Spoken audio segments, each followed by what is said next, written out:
Shalom, frères et sœurs en Christ. Je vous salue dans le beau et précieux nom de notre Seigneur Jésus. Nous rendons grâce au Seigneur qui nous a permis encore aujourd'hui d'être bénéficiaires de cette journée, parce que le Seigneur fait ce qu'il veut, il réveille ceux qu'il veut et ne réveille pas ceux qui ne veulent pas réveiller. Et qu'avons-nous fait aujourd'hui pour être vivants? Rien du tout. Simplement, nous sommes bénéficiaires de sa pure grâce. Que le Seigneur vous bénisse. J'espère que ces quelques moments que nous passons autour du thème « Les principes de vie de Paul en Christ » sont en train de vous, je vais dire, grandir. Aujourd'hui, nous sommes là, une fois encore, pour parler d'un aspect de ce thème. Alors, sans plus tarder, je vais prier, je vous reviendrai derrière. Seigneur, nous voulons reconnaître que c'est toi qui es au commencement de toutes choses. Et c'est toi qui seras à la fin de toutes choses. C'est toi le grand initiateur de toutes choses.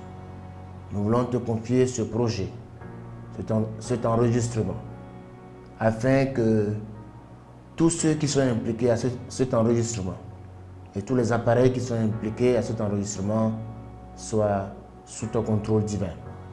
Nous voulons aussi prier afin que ceux qui nous suivent maintenant, Seigneur, ceux qui vont nous suivre plus tard, soient bénis par tout ce que tu diras dans cet enregistrement. Merci, Seigneur, de le faire, même au-delà de nos entendements, de notre entendement. C'est au nom puissant de notre Seigneur Jésus, nous avons prié. Amen. Je vous remercie. Alors, sans plus tarder, allons dans 2 Timothée 4. 2 Timothée 4, je vais lire à partir du verset 1.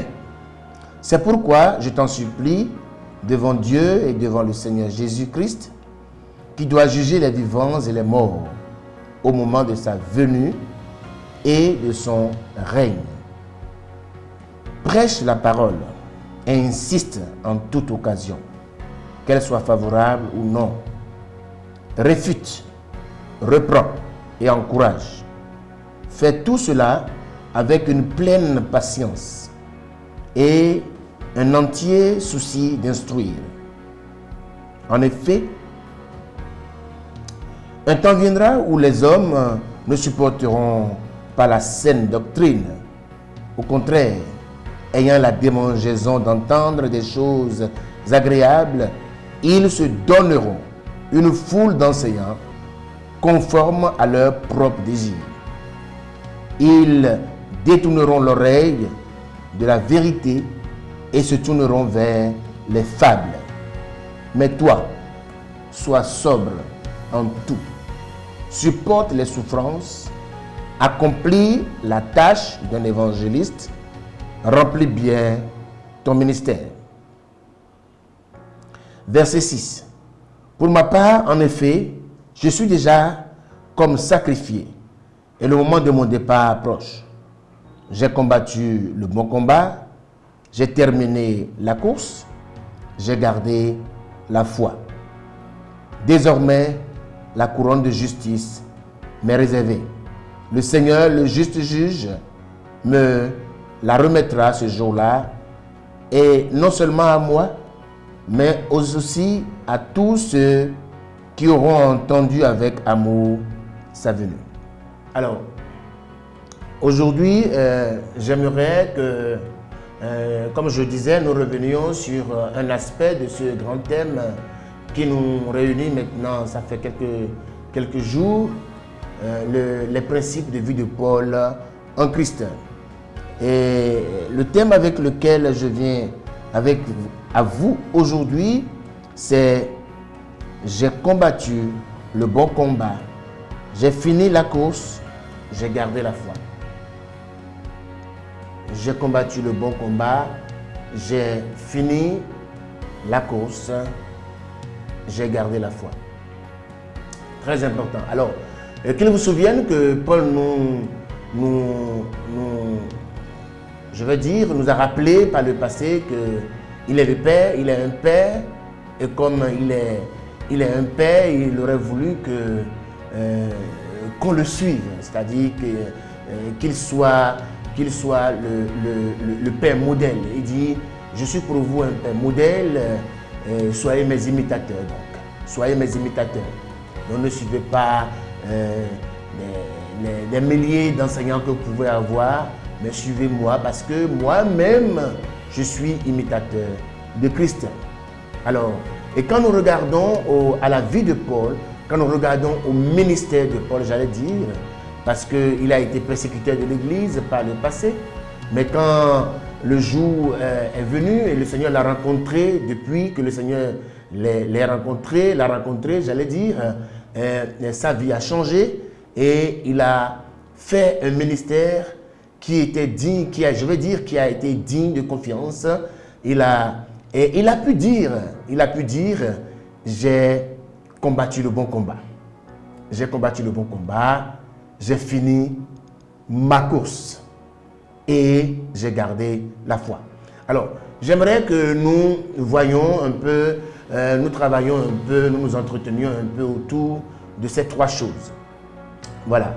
Alors, d'entrée de jeu, Paul disait à Timothée, il dit, je te supplie devant Dieu et devant le Seigneur Jésus qui doit juger les vivants et les morts au moment de sa venue et de son règne. C'est très important pour moi parce que la venue du Seigneur va avoir des choses, c'est-à-dire qu'il y aura des événements qui seront liés à la venue du Seigneur. À la venue du Seigneur et à son règne.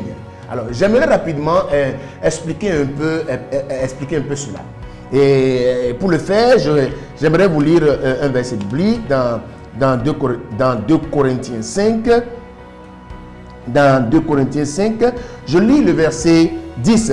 En effet, il nous faudra tous comparaître devant le tribunal de Christ, afin que chacun reçoive le salaire de ce qu'il aura fait, bien ou mal, alors qu'il était dans son corps. Alors, ici, j'aimerais que tu comprennes. Il est parlé ici du tribunal de Christ. Le tribunal de Christ, c'est pour évaluer ton parcours chrétien. C'est pour évaluer ta vie chrétienne. Et pour te récompenser.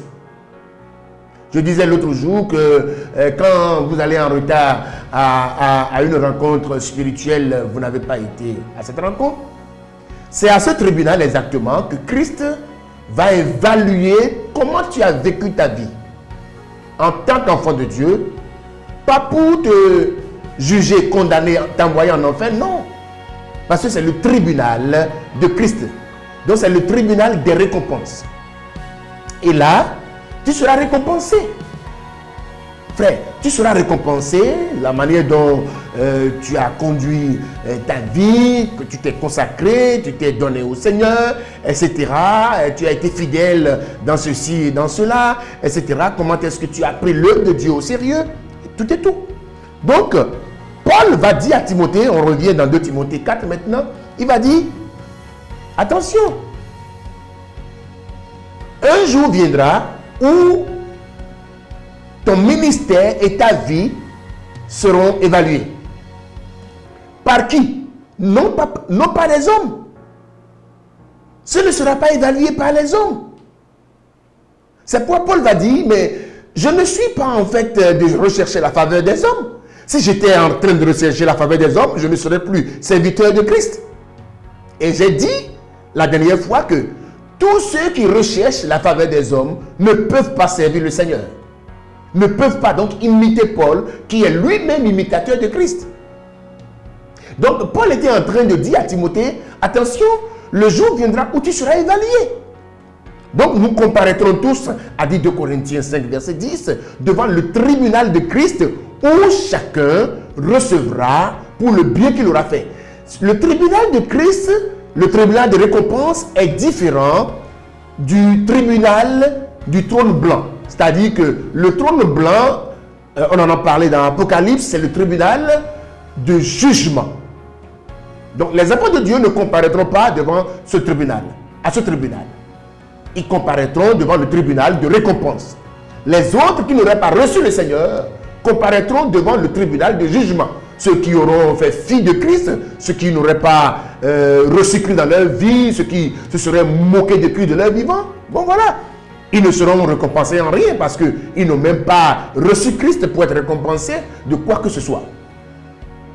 Donc Paul va dire à Timothée, attention, il dit, je t'en supplie, devant Dieu et devant le Seigneur Jésus, Christ qui doit juger les vivants et les morts au moment de sa venue et de son règne. Pourquoi? C'est de son règne qui a suivi. Le règne parce que quand nous serons récompensés en tant qu'enfants de Dieu, la Bible parle du millénium. Nous serons sélectionnés. Donc au nombre des enfants de Dieu qui auraient alors trouvé juste, c'est-à-dire que qui auraient bien vécu leur vie spirituelle, ils auront la grâce de régner avec Christ 1000 ans sur terre quand Christ va revenir. C'est pas on parle de son règne. Gloire à Dieu, très important. Alors, quels sont alors j'ai commencé à vouloir chercher les raisons pour lesquelles Paul va dire j'ai combattu le beau combat. J'ai combattu le beau combat. C'est Paul qui a dit ça. Donc si nous devons imiter Paul, nous devons aussi avoir dans notre viseur, nous devons voir devant nous, nous devons avoir l'objectif que Paul avait. Paul avait un objectif précis. L'objectif de Paul, c'était quoi? C'est de combattre le bon combat. C'est-à-dire qu'en tant qu'enfant de Dieu, il y a plusieurs situations. Au fait, comprendre que la vie chrétienne, c'est une vie de combat. Je vais vous lire un autre verset biblique rapidement. Dans 2 Timothée 2, je vais vous lire le verset biblique dans 2 Timothée 2.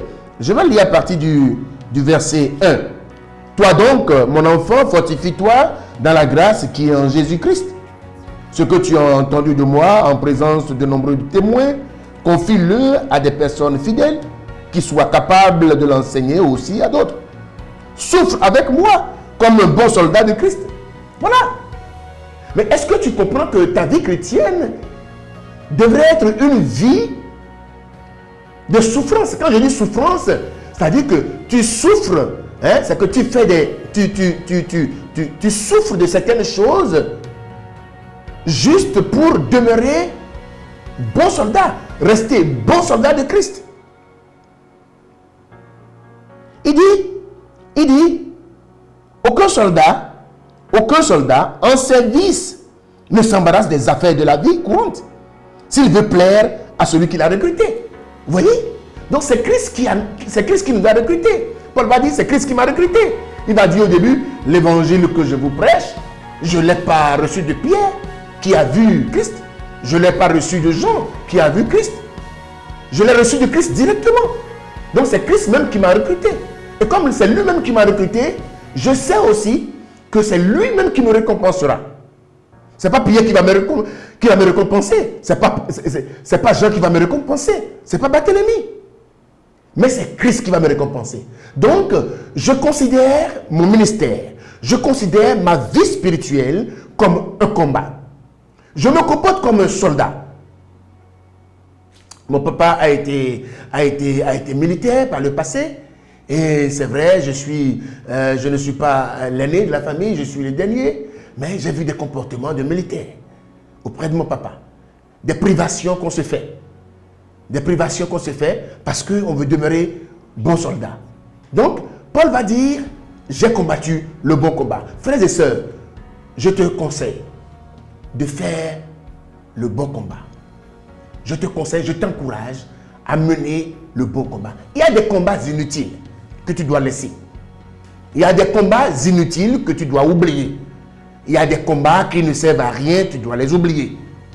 Mais le combat pour rester bon soldat, parce que le bon soldat sera récompensé plus tard à la venue du Seigneur, et quand tu seras retrouvé alors digne de régner avec Christ dans le millénium, waouh, quel avantage, quelle grâce, quel privilège. Très important. Donc, j'ai combattu le bon combat. Donc, j'aimerais que, à partir de maintenant, que tu te dises, je veux combattre le bon combat. Je vais faire les privations qui me sont nécessaires. Je vais payer le prix qui m'est nécessaire. D'accord? Donc je vais payer le prix de m'asseoir pour étudier la parole. Je vais payer le prix de prier. Je vais payer le prix de rester fidèle au Seigneur parce que ça fait partie de mon combat. Alors, il a dit une deuxième chose. La deuxième chose qu'il a dit, j'ai fini la course. Regardez, nous sommes assimilés à des athlètes. Nous sommes assimilés à des coureurs. D'accord? Il dit, j'ai fini ma course. Je vais vous lire un verset biblique dans Philippiens. Dans Philippiens 3. Philippiens 3. Je lis après du verset 12. Ce n'est pas que j'ai déjà remporté le prix ou que j'ai déjà atteint la perfection, mais je cours pour tâcher de m'en emparer. Puisque de moi aussi Jésus, Christ est emparé. Frères et sœurs, je n'estime pas m'en être moi-même déjà emparé. Mais je fais une chose, oubliant ce qui est derrière moi et me portant vers ce qui est devant. Je cours vers le but pour remporter le prix de l'appel céleste de Dieu en Jésus-Christ. Alors il dit, j'ai fini la course. J'aimerais que tu comprennes que chacun a sa course. Tu dois finir ta course. D'accord? Quand tu finis ta course, alors, tu serais prêt à partir. Paul était en train de parler au choix de sa vie. Donc, je dois finir ma course, tu dois finir la tienne. Alors, en lisant Paul, quel est le secret d'être concentré? Le secret de la concentration pendant la course, c'est oubliant le passé. Ne regardant pas en arrière. Tu ne peux pas être en train de regarder en arrière pour avoir aussi l'objectif devant toi. Non, tu dois regarder à l'objectif. Tu dois regarder à l'objectif. Qu'est-ce que tu dois oublier? Tu dois oublier ton passé. Tu dois oublier, selon toi, tes exploits passés. Ton bon passé. Si tu penses que tu as un bon passé, il faut l'oublier. Si tu as fait un exploit aujourd'hui, il faut l'oublier. Si tu as jeûné 40 jours aujourd'hui, il faut l'oublier.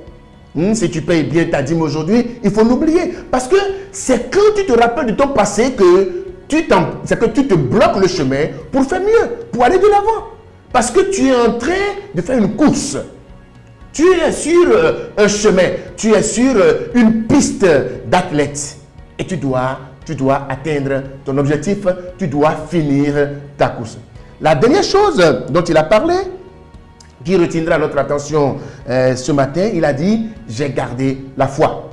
J'ai gardé la foi parce que, frères et sœurs, il n'est pas évident. Il n'est pas évident en fait, j'ai dit, ce n'est pas toujours le cas que de voir des enfants de Dieu qui ont bien commencé et qui ont bien fini. Non. Il y a des serviteurs de Dieu, il y a des gens, il y a des hommes de Dieu, il y a des enfants de Dieu qui ont bien commencé mais qui n'ont pas bien fini. Et je ne veux pas que tu t'arrêtes quelque part pour regarder à ceux qui sont en train de faire escale, c'est-à-dire que ceux qui étaient bien partis et qui, avec le temps, ont été, je ne sais pas, arrêtés sur le chemin. Non. Parce que tu ne sais pas ce que demain te réserve. Donc ta prière, Seigneur, je veux garder la foi. Je veux garder la foi. Je vais lire un verset biblique. Je crois on va le voir dans 1 Timothée. 1 Timothée 4. Je crois, je vais garder, je vais vite y aller.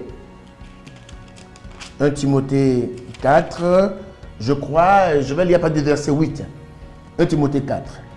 En effet, l'exercice physique est utile à peu de choses, tandis que la piété est utile à tout, car elle a la promesse de la vie présente et de la vie à venir. Voilà une parole certaine, digne d'être acceptée sans réserve. Verset 10. C'est dans cette perspective, en effet, que nous travaillons et que nous nous laissons insulter. Que nous nous laissons insulter parce que nous avons mis notre espérance dans le Dieu vivant qui est le sauveur de tous les hommes. et en particulier des croyants. Gloire à Dieu.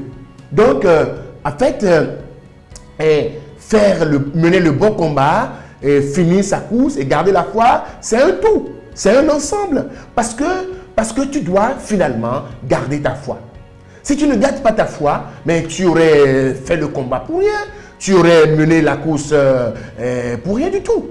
Tu dois garder la foi. Et Paul a dit une chose, il dit, d'accord, il n'y a pas de souci. Je supporte les insultes, je supporte les accusations, je supporte ceci et cela parce que je veux garder ma foi. Je veux garder ma foi. Je vais vous donner l'exemple. J'ai été en partenariat d'affaires, dans une affaire avec un frère. Et il s'est fait que, pour faire court, il s'est fait qu'il a eu l'intention un jour de me reprendre l'affaire. C'est-à-dire que de prendre l'affaire pour son compte. Alors que ce n'est pas lui qui avait installé l'affaire, c'est moi qui l'ai installé, c'est moi qui l'ai invité. D'accord? Donc, je suis allé sur le lieu où on a installé l'affaire et puis toutes les clés avaient été changées, remplacées par lui sans qu'il ne m'informe. Alors, qu'est-ce que je devais faire? Eh bien, est-ce que je devais, je ne sais pas, le convoquer? Est-ce que je devais prendre mes dispositions pour récupérer mon affaire? Je n'ai pas été inspiré à le faire. Donc on peut penser que j'ai été très bête, je me suis mal comporté parce que c'est le Seigneur qui m'a donné les ressources. Mais je me suis calmé. Ce n'est que de l'argent. C'est vrai que ça ne donne pas un bon témoignage au sein des enfants de Dieu. Je me suis calmé. Pourquoi? Parce que j'ai pensé à ma foi. J'ai pensé à ma vie chrétienne. J'ai pensé à tout ce que cela peut amener quand je l'appellerai devant les autorités et pour qu'on règle cela. Donc, j'ai préféré garder la foi. J'ai préféré préserver ma relation avec le Seigneur. Et j'ai laissé la faire. Gloire à Dieu. Et les gens vont écarquiller les yeux. Oui, je l'ai laissé la faire. Et j'ai gardé ma relation avec le Seigneur. J'ai gardé ma foi. Gloire à Dieu. Ça n'a pas été facile. Mais en bref, c'était le témoignage qui avait rapport à ce que je suis en train de vous dire. Alors, aujourd'hui, j'aimerais que tu saches une chose. Pour imiter Paul, il faut savoir que tu as un combat à mener. Tu as un combat et c'est ton combat. Tu as une course à faire, c'est ta course. Tu as la foi à garder, c'est ta foi. Parce que il y a une récompense qui est derrière cela. Alors, je vais m'arrêter ici aujourd'hui et je vais rendre gloire au Seigneur pour ce moment déjà qu'il nous a accordé. J'aurais aimé aller loin, mais je reviendrai avec la suite, avec un autre sous-thème certainement, parce que le Seigneur n'a pas fini de nous parler de Paul et surtout de la vie de Paul après son ministère.